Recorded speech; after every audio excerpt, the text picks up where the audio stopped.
Hello, my lovelies. It is time for my July wrap up vlog, so stay tuned.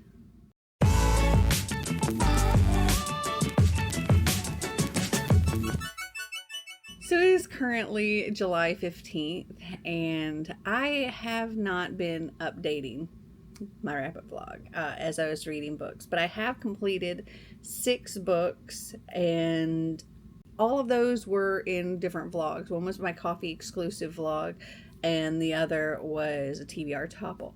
So I'm actually going to cut now to clips from those vlogs to show you my thoughts on each of those 6 books. So the first book is called A World Without Heroes. This is by Brandon Mull. This says, by reading these words, you have nominated yourself to recover the key word. Move swiftly. The knowledge you now possess marks you for prompt execution. The first syllable is A. After falling into a world called Lyrian, Jason must figure out the clues that piece together an ancient word that could bring down Maldor, the terrifying leader of Lyrian. He is helped by his newfound friend and sidekick Rachel, who has also stumbled into Lyrian. Together they go on an extraordinary quest to figure out how to become the heroes that Lyrian needs, no matter what the cost. So, this sounds interesting. Okay, so I am now on page 54. I read the prologue and the first 2 chapters. I'm enjoying it. I'm actually enjoying this one. So, in the prologue, we have this prince who I guess was the Prince of Maldor, and he is being held in a dungeon, and the emperor is like trying to get the prince to come over to his side, and the prince is like, no, I won't do that to my people. I will keep fighting. And then in chapter 1 we meet Jason, and Jason's of our world, and he's like a freshman in high school. He's hanging out with his friends. He's studying for biology tests, and they're at like a batting cage kind of thing.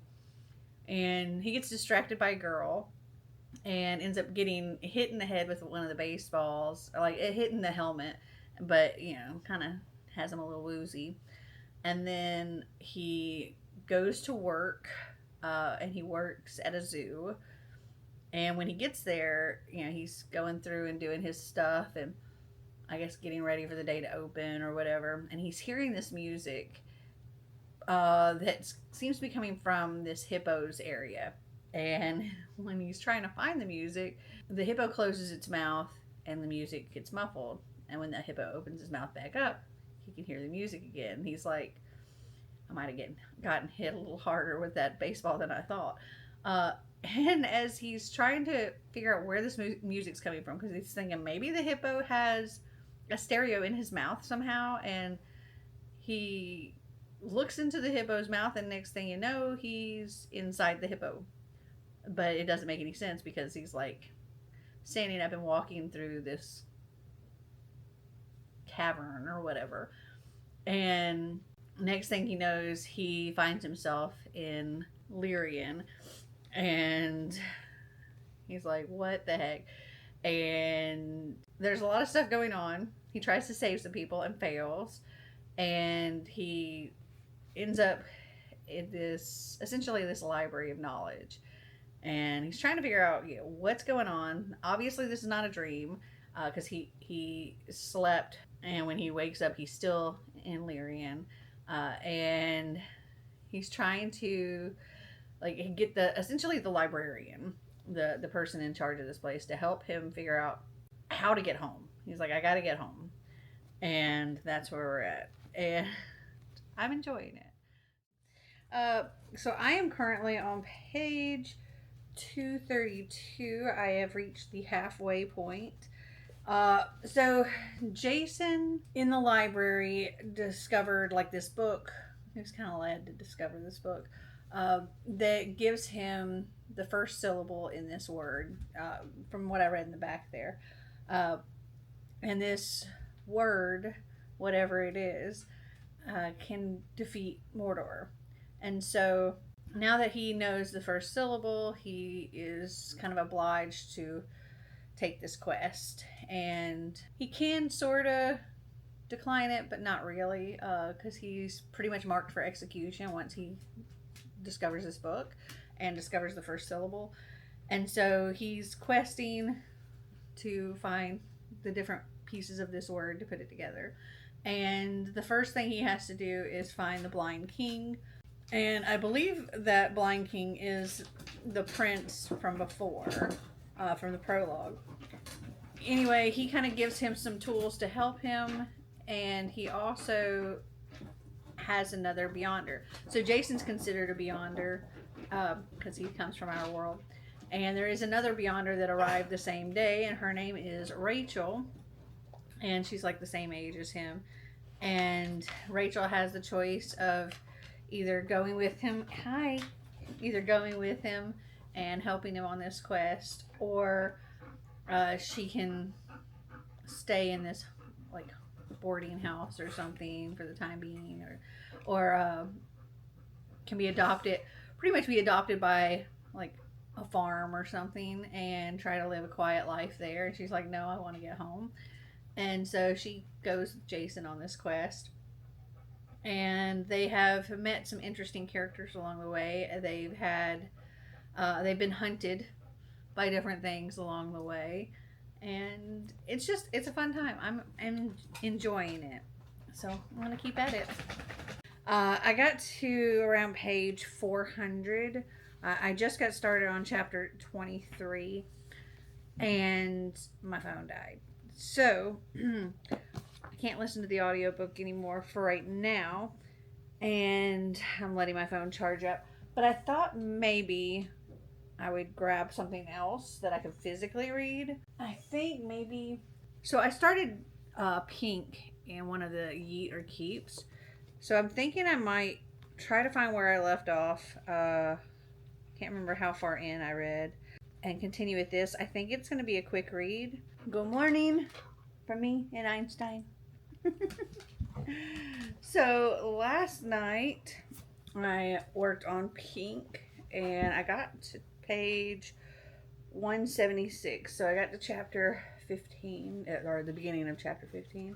Our main character, Ava, she's been raised by very, very, very liberal parents who kind of teach her to like go against the man, and femininity is just, I forget what they said exactly, but it's like not cool.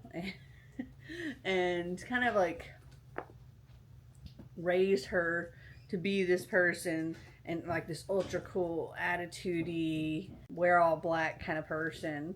And it seemed like her greatest achievement for them was when she came out as a lesbian.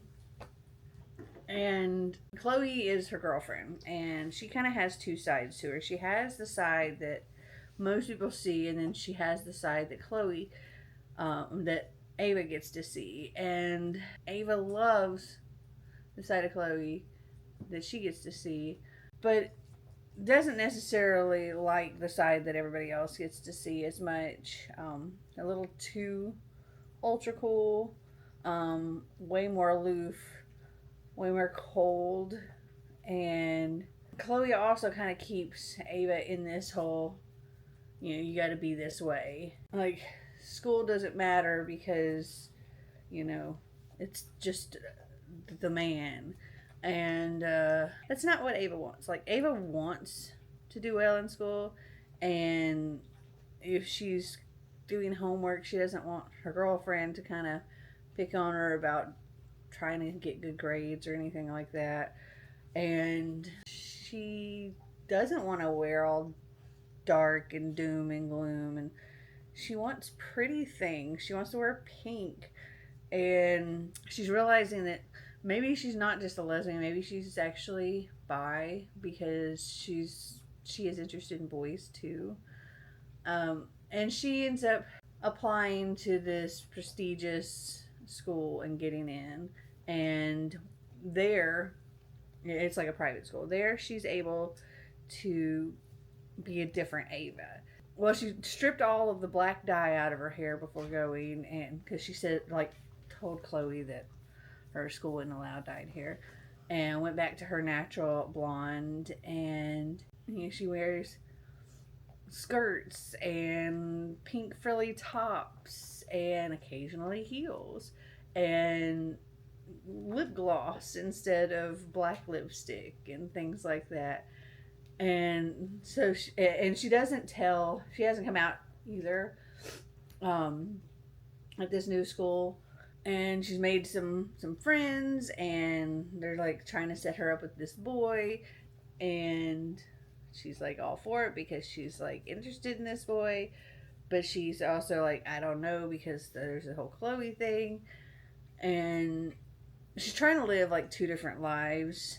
And when her new friends decide that they're all going to audition for the musical, she's going to do it with them. And it doesn't go the way she planned her audition. And she finds herself joining Screw, um, aka Stage Crew. And her new friends pretty much refer to these people as like the losers and the freaks. And she's now joining them, but still being friends with her friends. And when she first joins this group, she also thinks of them as like losers and freaks and that she's better than them. But I think as she's getting to know them, her opinion's changing, and she enjoys their company. And really, she's just trying to find where she fits, and she's struggling to find that. And there's also a lot of references to Emma by Jane Austen. So one of her new friends, she was saying that she's like the Emma and trying to get Ava set up with this boy Ethan. And now Ava is trying to play the Emma part for two of the Stage Crew people. I'm enjoying it. It's a quick read. I mean, there's definitely some problematic things in here for sure. Though it kind of gets pointed out, I guess, that certain things are problems. Like one of our new friends, Alicia, says something about that's so gay, and Ava doesn't say anything to Alicia about it, at least not yet, anyway. But it does like think, I don't like that, and that's I don't know if she realizes how rude that actually is, and she points that, she says that like in her head in the book or whatever.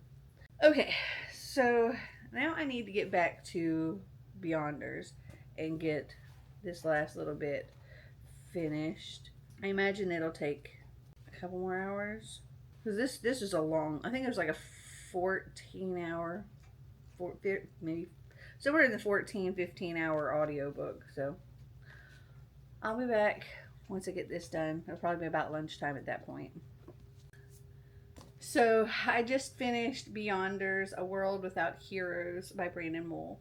I very much enjoyed it. It was a fun quest driven book, and in that last bit, he gets to Moldor, and the word doesn't have the effect that was expected, and things happen. And I enjoyed it. I think I'm going to give it like a 3.5, and I definitely want to continue the series. I also was sitting outside reading, and I swear I was like, it's so freaking hot outside, and I expected to start sweating blue because this is so fresh. Like even when I like rub my scalp, my fingers turn blue. Okay, so now I'm going to continue with Pink. I just finished Pink. I enjoyed it. I do think there's definitely some problematic things in here. I don't know that I'd really recommend this to anybody. I mean, I did have a good time while I was reading it. Essentially, this is a girl just trying to figure out who she is and figure out her sexuality. A lot of the characters are unlikely in here, so I'll say that. I think I'm giving this 3.5 stars. So I think the next one I'm going to pick, because I don't have a lot of time left in the day, but I feel I want to try to get something that I think I could possibly finish today. So I have Chasing Shadows by Sawadi Av- Avasti, and this one is only 316 pages. However, something really neat about this is so we go from like normal novel, but throughout there's like graphic novel parts in it. So I thought that would be kind of neat, and it would also make the book go by a lot quicker. This says, "A bullet changes everything." Corey, Holly, and Savitri are closer than a family until a random act of violence shatters their world. A gunman shoots at their car, leaving Corey dead, Holly in a coma, and Savitri the sole witness to the crime. When Holly wakes up, she is changed, determined to hunt down Corey's killer, whatever the cost. Savitri fears that Holly is running wild, losing her grip on reality. Friends should stand by each other in times of crisis, but can you hold on too tight, too long? Okay, so I'm on page 52. Oh, Snickers stretched out. So, in the first chapter, so Corey and Holly are twin siblings, and Savitri, which is how it's pronounced, she is best friends with Holly, and she's dating Corey, and they're pretty much doing like crazy, ridiculous stunts, running on rooftops and jumping from roof to roof. And Holly almost misses a landing. Corey does a handstand on the edge. They're just kind of like really pushing the limits. And Savitri is kind of panicking over what they're doing. And then as they're leaving, Savitri, she takes her vehicle and she's actually in front of them. And Corey and Holly are in their vehicle. And they get stuck at a light where as Sav, like that's her nickname, Sav gets through the light and she sees that they got stopped at the light, so she actually pulls over. And in the time that she's waiting for them, fires like shots are fired, and she looks in the rearview mirror and she sees this happening, that her friends are being shot up, and the guy gets something out of the car and takes off, and Corey is dead, and Holly is unconscious, and Sav is the one that's calling 911 and like trying to stop their bleeding and all that stuff. And at this point in time, Holly is in a coma in the hospital, and Sav is like waiting by her side and just like praying that she wakes up. The graphic novel parts are actually so I guess this is like death here, and Holly is trying to follow her brother, and he's like, no, don't come with me. This is definitely intense. I'm gonna keep reading. So it is about 1:15 in the morning, and I just finished Chasing Shadows by Sawadi Avashthi. I don't know how to pronounce that. This is really good. It was very sad. It was very hard. I already gave you the gist of what it's about, but it definitely deals a lot with grief and mental illness and friendship, and yeah, I think I'm giving this one 4 stars. So I'm here, and we will start with boyfriend haul or boyfriend material. Let's see. This says, wanted. One fake boyfriend, practically perfect in every way. Luke O'Donnell is tangentially and reluctantly famous. His rock star parents split when he was young, and the father he's never met spent the next 20 years cruising in and out of rehab. Now that his dad's making a comeback, Luke's back in the public eye, and one compromising photo is enough to ruin everything. To clean up his image, Luke has to find a nice, normal relationship. and Oliver Blackwood is as nice and normal as they come. He's a barrister and an ethical vegetarian, and he's never inspired a moment of scandal in his life. In other words, perfect boyfriend material. Unfortunately, apart from being gay, single, and really, really in need of a date for a big event, Luke and Oliver have nothing in common. So they strike up a deal to be publicity friendly, fake boyfriends until the dust has settled. Then they can go their separate ways and pretend it never happened. But the thing about fake dating is that it can feel a lot like real dating. And that's when you get used to someone, start falling for them. Don't ever want to let them go. Okay, so I actually found boyfriend material on Hoopla, and I'm currently 59% of the way through it. At this point, they've started their whole fake dating thing, and it's gotten to the point where it's started to become a little more real, and that makes our main character kind of freak out a little bit, because he starts thinking that, maybe he can have this. And then he reads an article that somebody that met him for just 5 minutes ended up writing about him, and about how he was pretty much this lost soul, and it kind of devastated him and kind of made him realize that he can't have this. And of course he lost it and went off on the guy Oliver and kicked him out, and that's where we are right now. I'm enjoying it. It's a good story, so I'm gonna keep going. Good morning. So last night I finished Boyfriend Material. This is kind of a long book. It just seemed long. It's 420 something pages. So our main character, Luke, he works for a charity that raises money for dung beetles. And because of his former rock star dad, who, did all the things and had quite the reputation, people kind of watch Luke a little too closely. So, like, his dad was out of the spotlight for a long time, but now he's back in the spotlight. And because of that, Luke is back in the spotlight. And Luke doesn't really have anything to do with his dad. Like, his dad left when he was, like, really young. I don't know if he ever really knew his dad. Maybe he left when she was pregnant. I don't remember. But he was not a dad to him. And they have no kind of relationship. But because of his dad's history, like I said, people watch him. And he's out at this bar one night. He's got some bunny ears on because it's sort of a little bit of a theme type thing.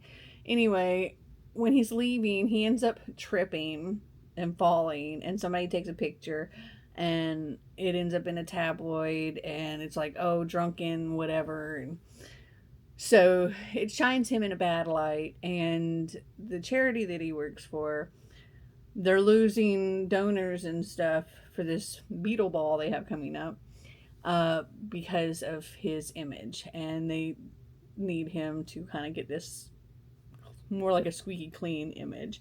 And so he ends up doing this whole like fake boyfriend thing, and Oliver is like the squeaky cleaniest guy he knows, and he's a barrister, aka a lawyer, and a vegetarian, and just kind of voicing like Mr. Uptight. So they do the fake dating thing. Also, Luke finds out that his father has cancer, and so now his father's trying to reach out and be like something in his life, and Luke's kind of like, I don't know if I want this, and Oliver kind of helps him through that. And Luke also meets Oliver's family, and they're kind of awful and treat Oliver like he's never going to be good enough, and Luke totally goes off on his whole family. There's a lot of almost breakups throughout this. It was cute. I enjoyed it. I think I'm giving it a 3.5 star. But now I need to read the last one by Rachel Housel Hall. Let me grab that. This says, explosive and enthralling romantasy debut from New York Times bestselling author Rachel Housel Hall. Thrown into a desolate land of sickness and unnatural beasts, Kai wakes in the woods with no idea who she is or how she got there. All she knows is that if she cannot reach the Sea of Devour, even this hellscape will get worse. But when she sees the village blacksmith fight invaders with unspeakable skill, she decides to accept his offer of help. Too bad he's as skilled at annoying her as he is at fighting. As she searches for answers, Kai only finds more questions, especially regarding the blacksmith, who can ignite her body like a flame, then douse it with ice in the next breath. And no one is what or who they appear to be in the kingdom of Vinvidrith,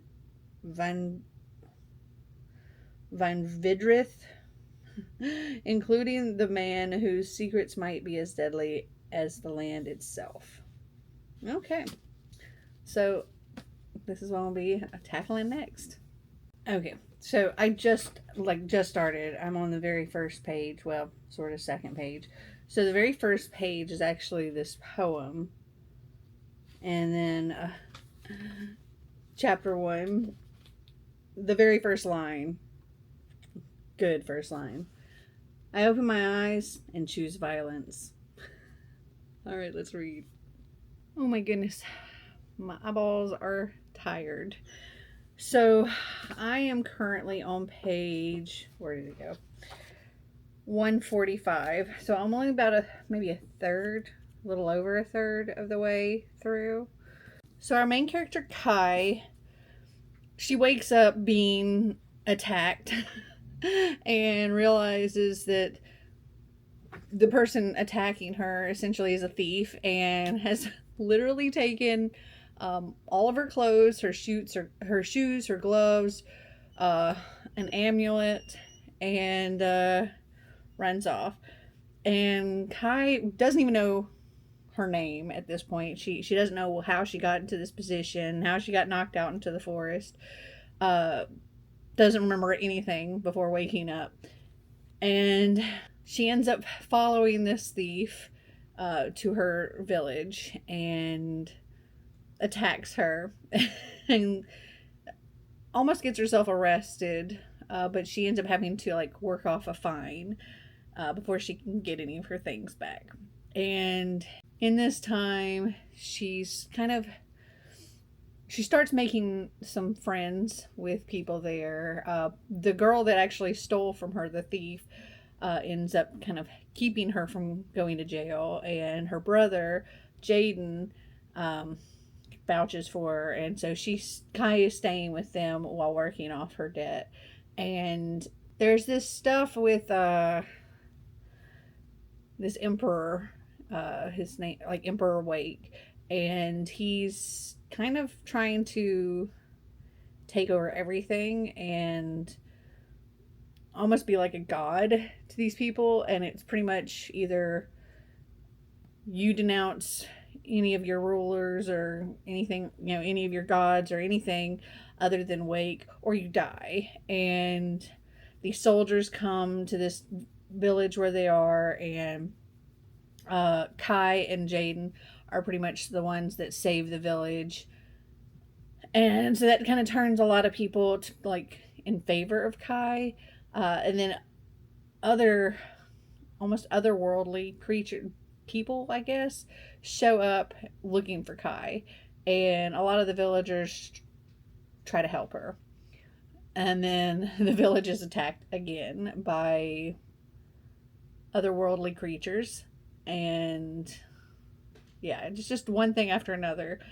And now Kai and Jaden and his sister and her friend are all leaving this village and trying to help Kai figure out who she is, where she comes from, because Kai still is only learning, remembering little bits and pieces, but has definitely figured out that she is something special and has special abilities, and she doesn't understand what's going on. So they're on this quest now. Good morning. So last night I finished the last one by Rachel Housel Hall. And for a little while, I considered using one of my Audible credits so I could listen to this. But then when I got on Audible, it shows you like the rating words, the rating on Audible as well as the rating on Goodreads. And on Goodreads, this has like a 2.8, and I was like, so didn't know if I wanted to use one of my credits on that, so I was like, just gonna physically read it. And I looked on Goodreads and looked at some of the reviews, and I don't know why this has such a low rating. I very much enjoyed it. There were definitely some twists and things I didn't see coming, and it was a good time. I can't really say too much more other than what I've already said, without revealing any of those twists.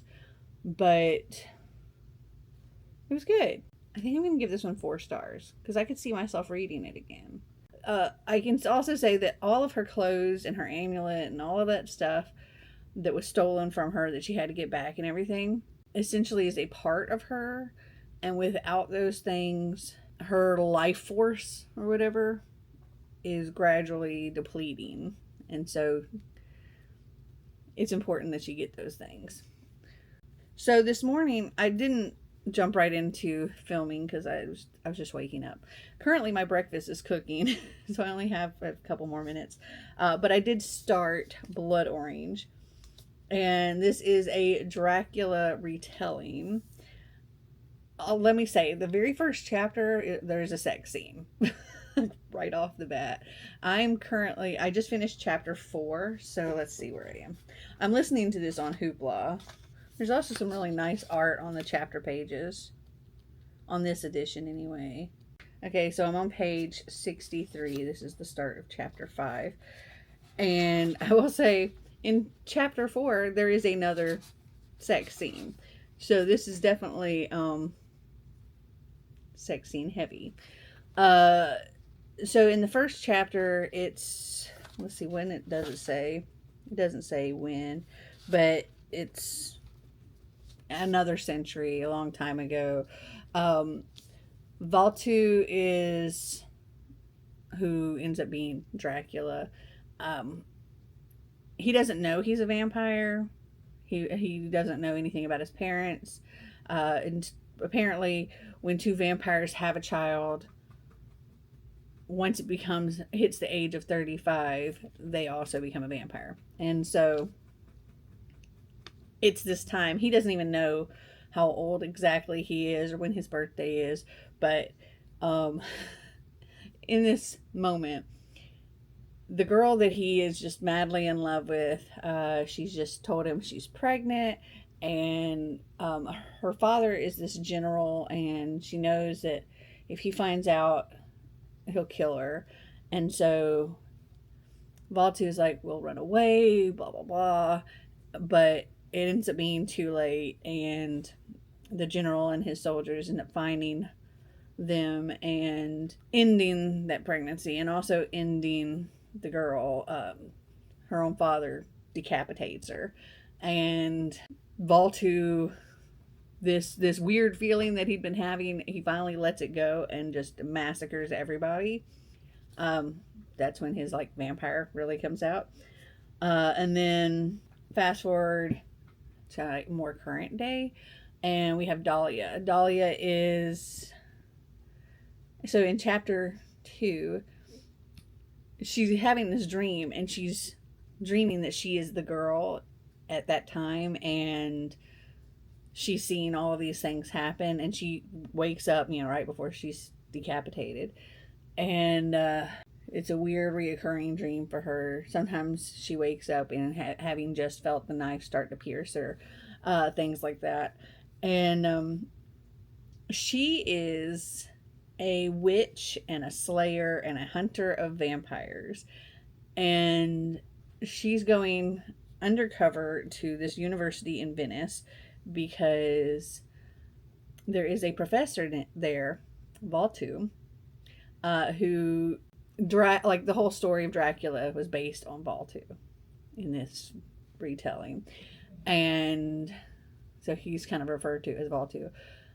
Humans don't know he's a vampire. She does, and she's there to hunt him and kill him. And right away, she's like super attracted to him. I hear my oven going off. I need to hurry up. She's super attracted to him, and she's kind of like, I got to stop that because I have to kill him. And so that's where we're at this point. Good morning. So yesterday I finished Blood Orange by Karina Hall or Hale, and I think I'm going to give this 2.5 stars. This book was like this much smut and this much plot. There was really no plot to this at all. As I said, it's a sort of a Dracula retelling, but not really. Other than what I told you, pretty much the love of his life has been reincarnated a few times, and this particular reincarnation, she is actually a witch and a vampire slayer. And there was one like little nod to Buffy in here, talking about when they were like in school, there were 6 of them and they were referred to as the Buffies. But other than that, that was the only little nod to Buffy. But essentially, she's supposed to be hunting him down and killing him, but she falls for him and wants to give up, being a witch and hunting vampires and all that. That's it. That's really it. I will not be continuing this series at all. And even though this is such a pretty book, I will be unhauling it. So it is Friday, July 18th, and I've completed 5 more books. I didn't end up like updating as I went, but I'm going to put the clips from where I was talking about it from my Better Book It video following this. And that is Belladonna by Adeline Grace. And I think this is a really pretty book. It's got the sprayed edges and all that. This says, for as long as Signa Faro has been alive, the people in her life have fallen like stars.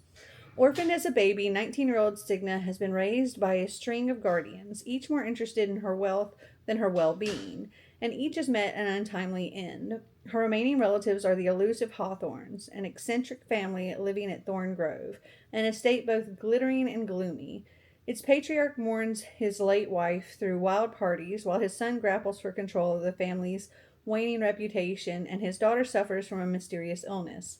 But when their mother's restless spirit appears claiming she was poisoned, Signa realizes that the family she depends on could be in grave danger and enlists the help of a surly stable boy to hunt down the killer. However, Signa's best chance of uncovering the murderer is an alliance with Death himself, a fascinating, dangerous shadow who has never been far from her side. Though he's made her life a living hell, Death shows Signa that their growing connection may be more powerful and more irresistible than she ever dared imagine. From New York Times best-selling author Adeline Grace, Belladonna brings to life a highly romantic, Gothic-infused world of wealth, desire, and betrayal. I'm on page 120 of Belladonna. So I think I'm about maybe a third of the way through this.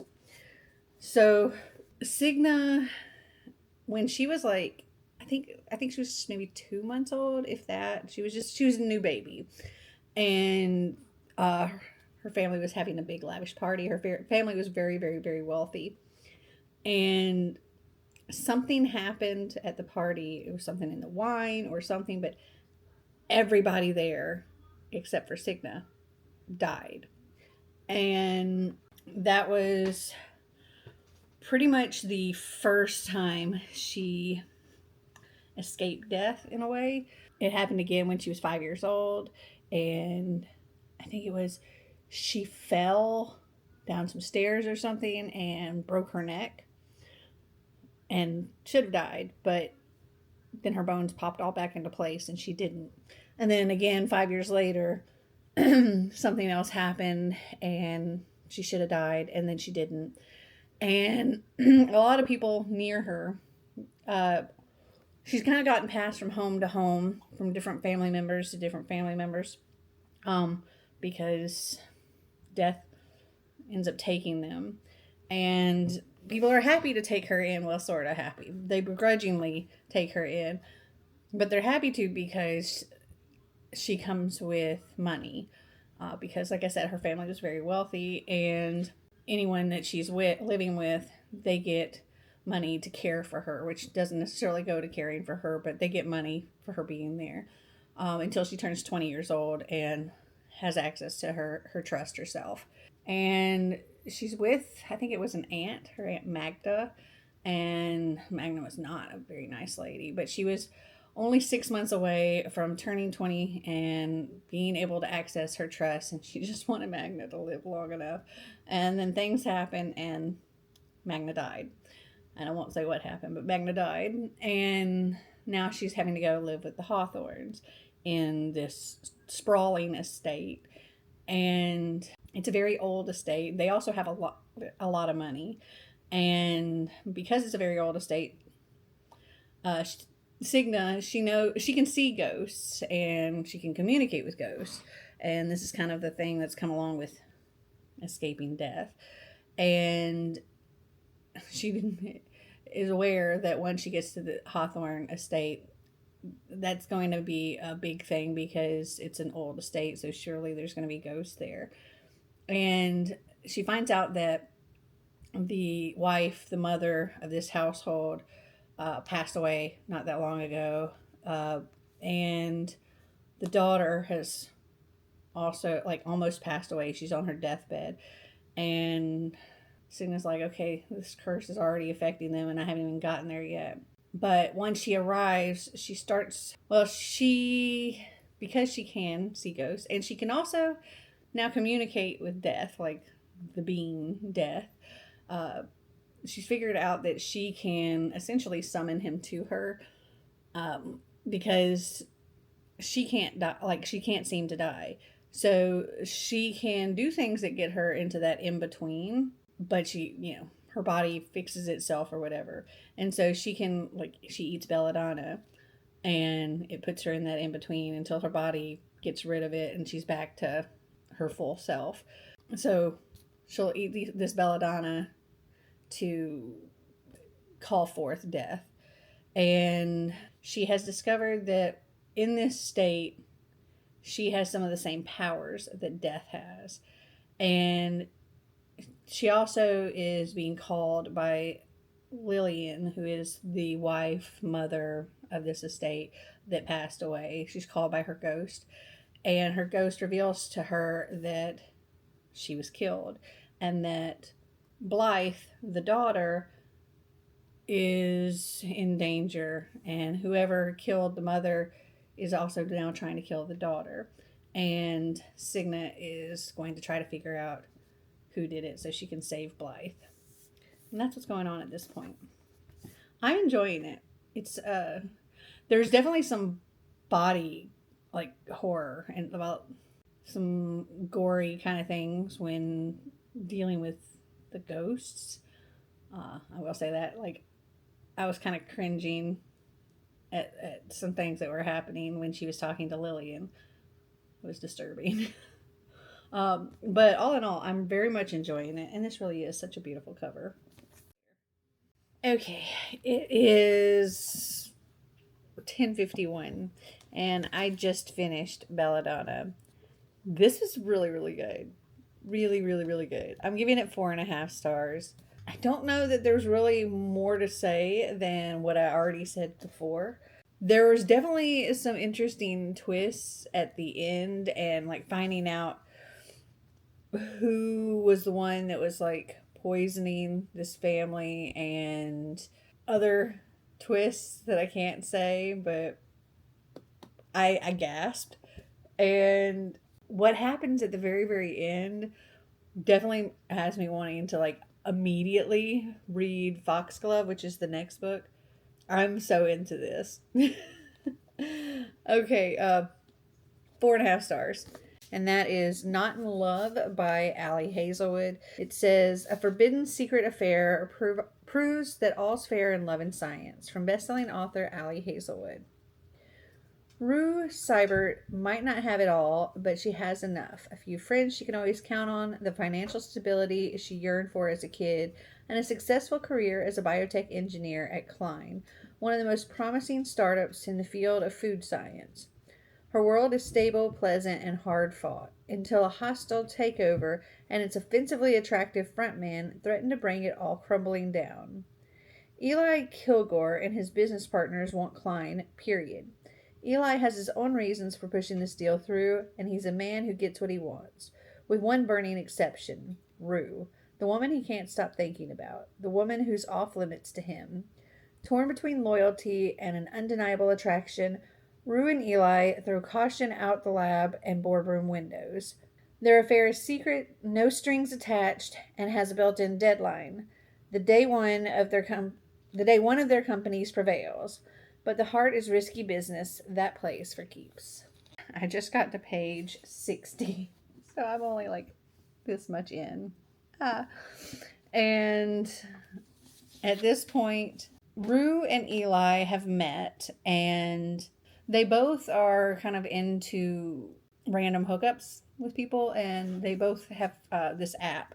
And she reached out to him on this app, and they met up at a bar, at a hotel, and they were going to, do their thing. And it kind of started out wrong because there was another guy there that was kind of hassling Rue, and Eli stepped in and made him go away. Turns out that was Rue's brother, and there's some issues there. I don't really know what those issues are exactly just yet. They don't end up doing anything. He takes her home, but there seems to be like a lot of chemistry between them. And Rue is big on not repeat meetups with people, but I guess she decides that in this case she would meet him again, and she gives him her number, and they call it a night.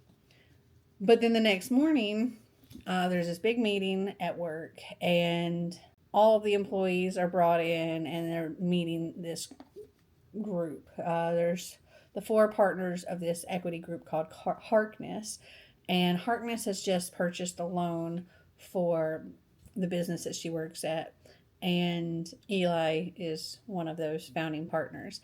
And she sees him while she's standing in the crowd, and she's kind of like wigging out because he's the guy.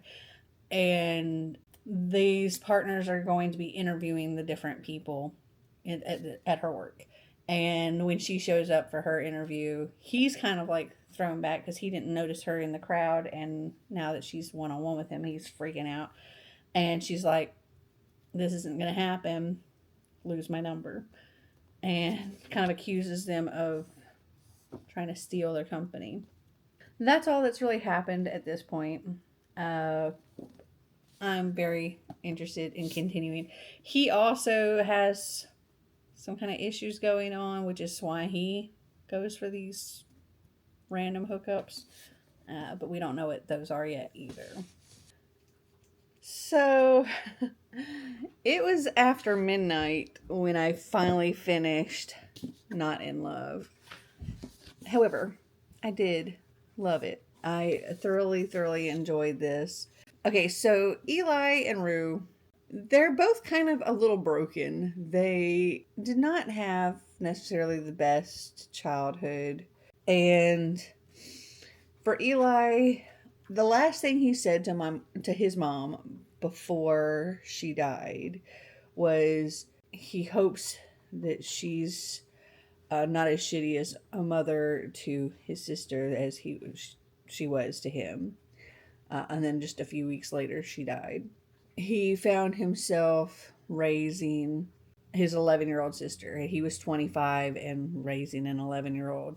And they did not have the easiest time at it. They were both grieving, and he had no idea how to raise a kid.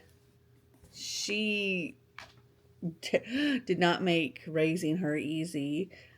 And yeah, it was hard for a long time for him. And he had other things going on too with academics and all of that. And he had to have two jobs. And eventually, him and his friends, they developed this group. Well, they did develop this group early on, like right out of college. But they developed this group which had eventually gotten to the point where they were making money and being successful, and he could afford to send his sister to any college she wanted. And by the time she came back from college, she actually wanted to live with him, and they've grown closer, and their relationship kind of healed. But he still lives with a lot of stuff. And then Rue also had a rough upbringing. Her mom had some mental health issues, and there was not always food for her and her brother. And she had to steal, she had to go hungry, she had to do all these things.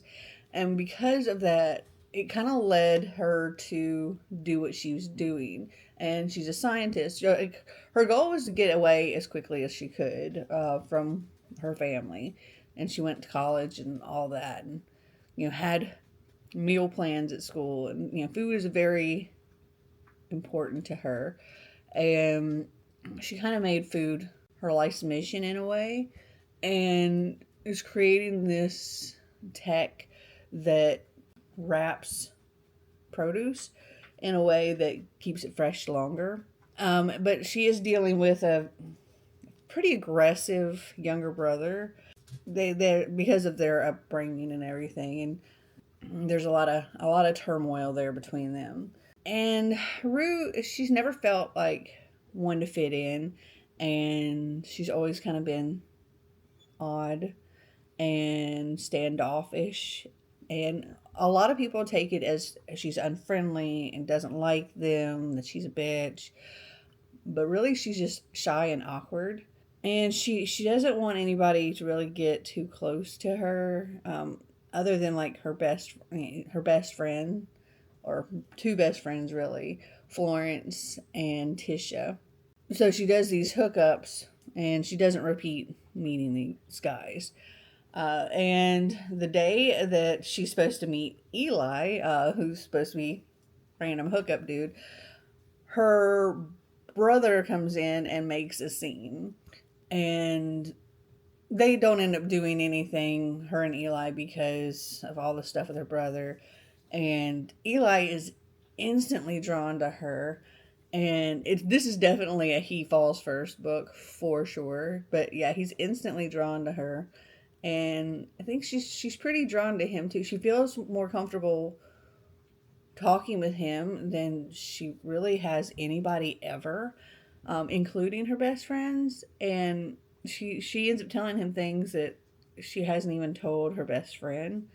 And she decides to make an exception of not repeating, and she gives him her phone number.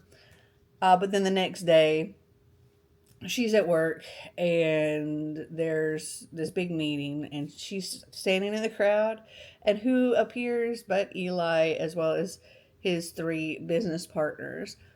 And there's this whole thing about they have purchased the loan from her, for her business, and they believe really what's going on is they're digging through all of this information and stuff to try to find a way to take control of the business so they can have Florence's tech. Florence is the one that owns this business and started it and all of that, and hired Rue as well as Tisha and a bunch of other people.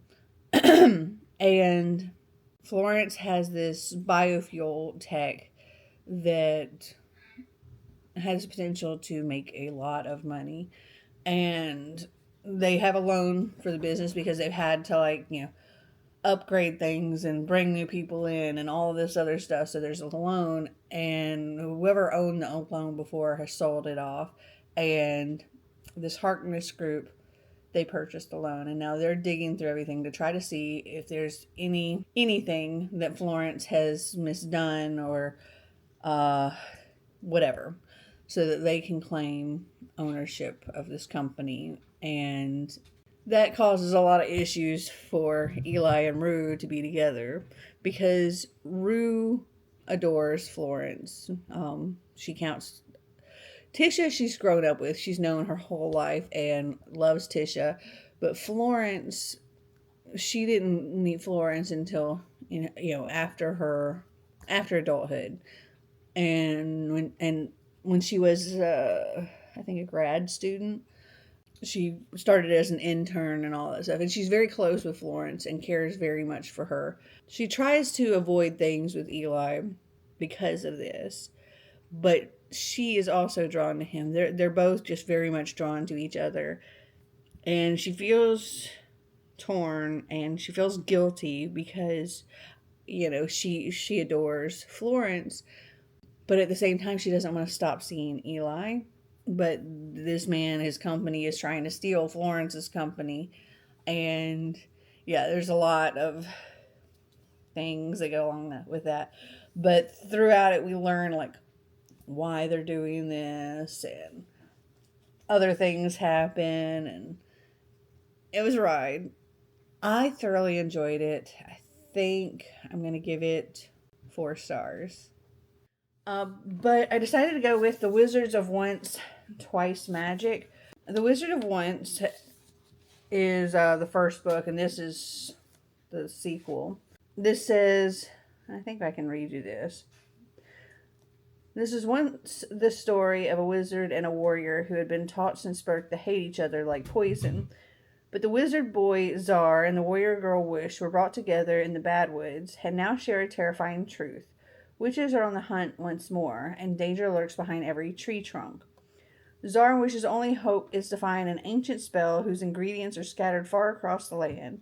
Together they will have to trek through treacherous mountain ranges and sneak into a giant's hall, and if they can't learn to look past the hatred they've been taught, both wizards and warriors may be destroyed forever. Through remarkable illustrations and page-turning storytelling, Cressida Cowell invites you into a magical world brimming with possibility, adventure, humor, and heart. And I enjoyed the first one. I remember enjoying it.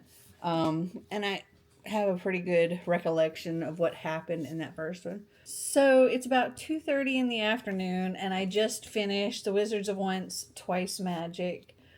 This is such a cute story. I looked back to see what I rated the first book, and I actually wrote a review on it. So I gave the first book 5 stars, and I said, I read this with my son who just turned 12. So I'm talking about Xander. So this was like 6 years ago. He absolutely loved it and was sad for it to end. As soon as we finished it, he asked me if I would pre-order the next book in the series, and I did. This is such a cute story, and I'm curious to see what happens with Czar and Wish in the next book. 6 years later, I'm just now reading by myself the second book. Though I definitely think I should have Xander reread the first book and pass this one on to him as well. I feel like I think I'm going to give this one 4 stars. Czar and Wish are on a quest to find the ingredients for this spell to help get rid of witches, but things seem to be going too well their way, for good reason. 4 stars. I am going to be reading The Black Flamingo by Dean Otta. This says, Michael is a mixed-race teen gay growing up in London. All his life he's navigated what it means to be a Greek, Cypriot, and Jamaican, but never quite feeling Greek or black enough. As he gets older, Michael's coming out is only the start of learning who he is and where he fits in. When he discovers the drag society, he finally finds where he belongs, and the Black Flamingo is born. Told with raw honesty, insight, and lyricism, this debut from acclaimed poet Dean Otta explores the layers of identity that makes us who we are and allows us to shine. This is told in like verse, so it looks like this should be a quick read, which is good. I just finished The Black Flamingo.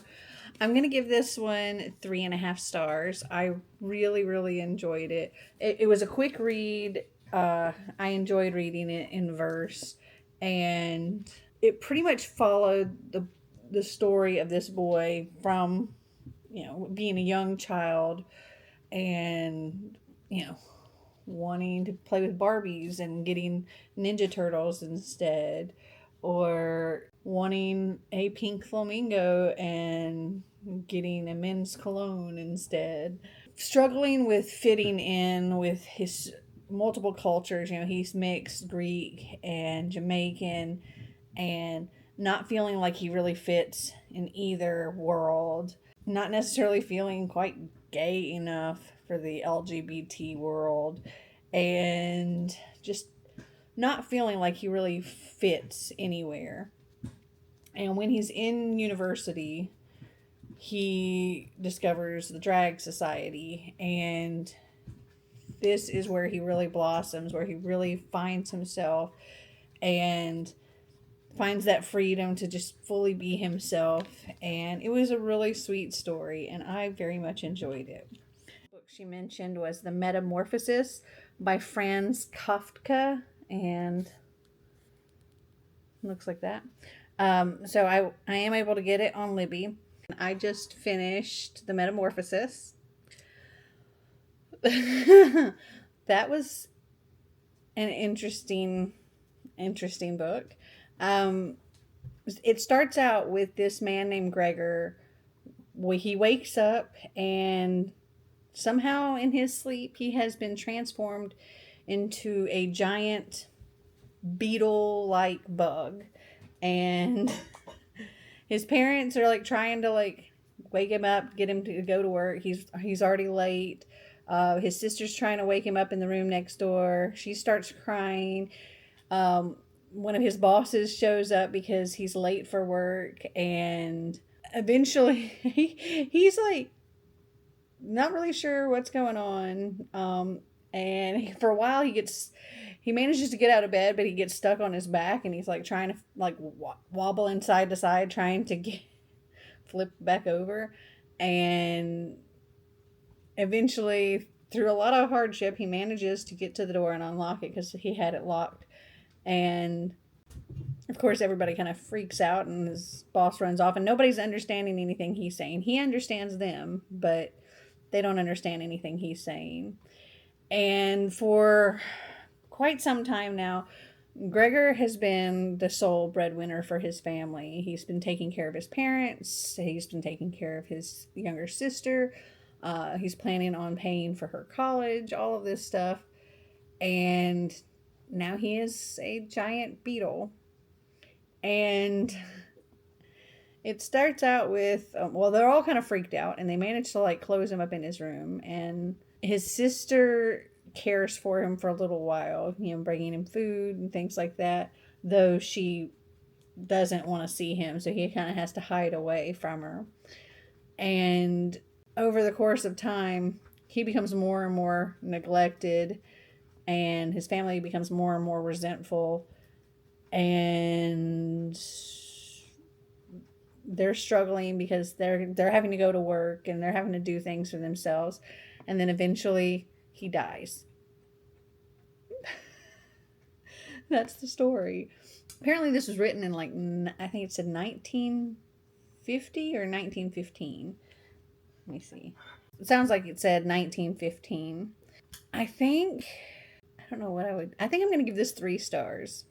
So it is Sunday, July 20th, and I've completed one more book. I finished A Study in Drowning by Ava Reed. I'm giving this one 3.75. I very much enjoyed it. I don't see myself reading it again. And I will say, I don't think I'm going to be reading the next book in this duology or series or whatever. But this one by itself, I think this works as a standalone. I don't think you really have to continue. I enjoyed it a lot. So our main character, Effie, she is at university. She's an architecture student. She applies to try to get this position, I guess, to renovate a house. And several other students are also vying to get this position. And it's for like one of the greatest authors of their time, who passed away 6 months ago, and his son is looking to renovate this place. And this is like Effie's all-time favorite author, like beloved hero. And she would have liked to be in the literary college, but women are not allowed. And so she managed to get into the architecture college. However, she's also the only one there. And yeah, not doing the best, but still, she's trying to make the most out of it. And she's also had some issues with her academic advisor. He's been very inappropriate. It does not go into details about what he did to her, but he definitely did something. And somehow word got out, and she's been a bit harassed because of it. So she's kind of happy when she gets this position and she gets to get away from the school for a little while to work on this project. And when she gets there, there's another gentleman from the university who is a literary student, and his name's Preston, and he's there to work on his thesis and stuff about this author. And he kind of like lets on to believe that it's just about his work, about his life, whatever. But really, he's looking to find any evidence or proof that this author did not actually write all of his books, and that there's theories, and he wants to try to prove those. And at first, him and Effie clashed big time because, as I said, this author was a hero of hers and beloved, and his most famous work is the one that's like gotten her through a lot. And this house is crumbling down around them. Everything's like waterlogged. It's on the edge of a cliff, and the cliff's pretty much falling apart. And this house is like very likely to fall into the sea at some point. There is a lot of like fantastical elements. Well, maybe not a lot, but there are some fantastical elements in this, such as like a fairy king and ghosts and things like that. One aspect of this book that it kind of annoyed me. It seems to be set like in this fantasy world, make believe world that the author created, but the world itself seems to be the only thing that isn't like real modern day. It kind of reads a little bit like historical fiction with like some modern things in it. And if anything, I would say this is Ireland or maybe the UK, but I was kind of feeling more like Ireland. And I think the author could have just used Ireland or whatever and names of cities and things there in Ireland without making up these places. Because, like I said, it makes it seem as though it's in a fantasy world, but there's television, there's ambulances, there's gin and scotch, there's cell phones, there's cigarettes, cars, there's all these things that are like of our world. So it didn't really feel like it was a fantasy world at all. And yeah, that was kind of a little bit of an annoying aspect for me. Like I said, I really, really enjoyed it. I enjoyed it actually a lot more than I thought I was. And I'm giving this 3.75. So it is currently August 2nd, and I need to tell you about the books that I finished reading in July. So I finished 2 more books, and I actually finished these probably over a week ago. I just haven't had the chance to update you.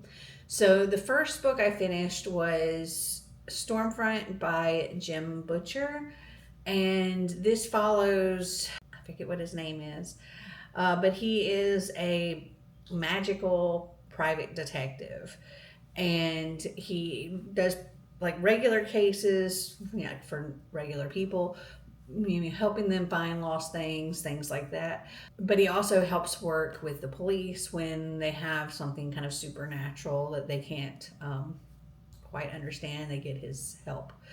And there have been these grisly murders where people's they're found, they had been in the throes of passion, I should say, and then their chest has splayed open, like ribs protruding, things like that, and their heart is like burst from their chest.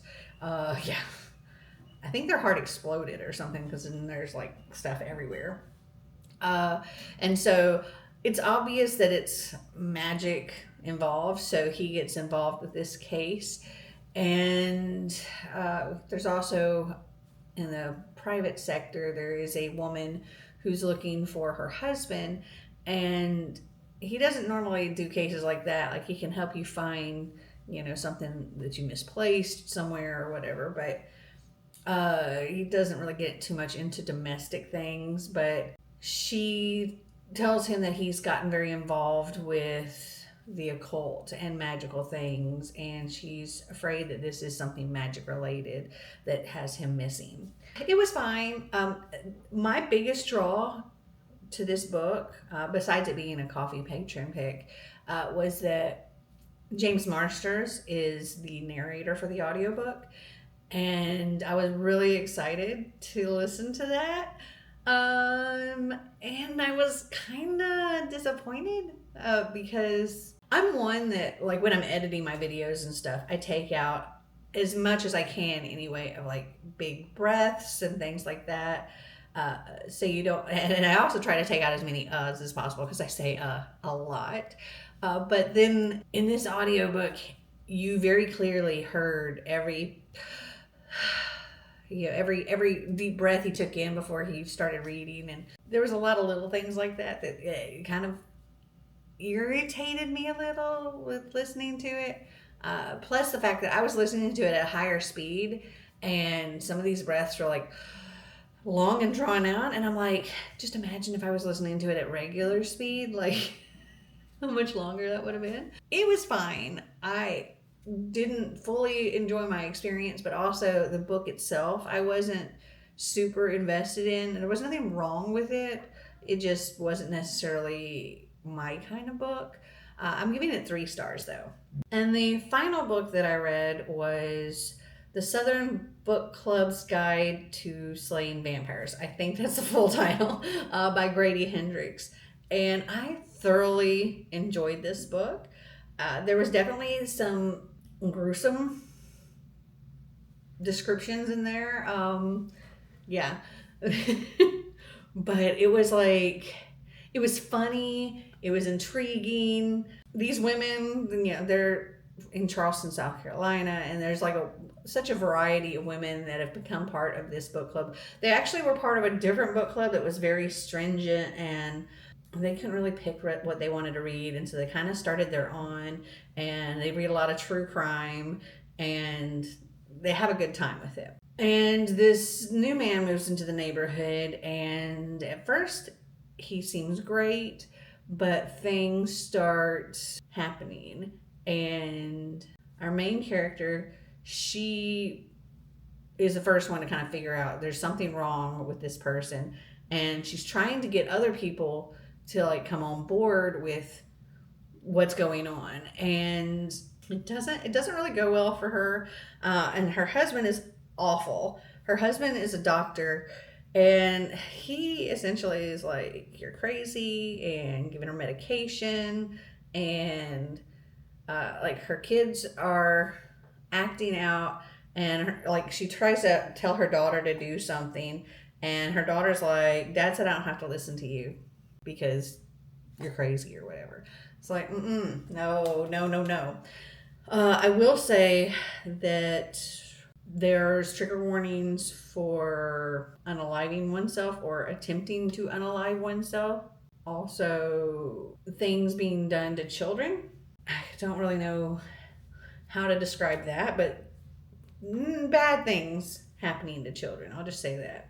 But normally, I don't know that like a gruesome book would typically get like really, for me to really get into. But this one I think it was because it was so balanced between all of the other things, the intrigue, the humor, and all of that, that I was sucked in. And so I'm giving this 4 stars. And that is everything that I read in July. I honestly don't have any clue how many books that is. And I'm pretty sure that August is probably going to drop down quite a bit because of everything I've got going on at home. And I'm also currently on a trip. So I'll put up here however many books I ended up reading. Have you guys read any of them? Did you like them? Did you not? Comment down below and let me know. Well, I hope you enjoyed this video. If you did, give me a big thumbs up. If you'd like to see more videos like this, click that subscribe button down below. And until next time, remember to always be completely you. Bye!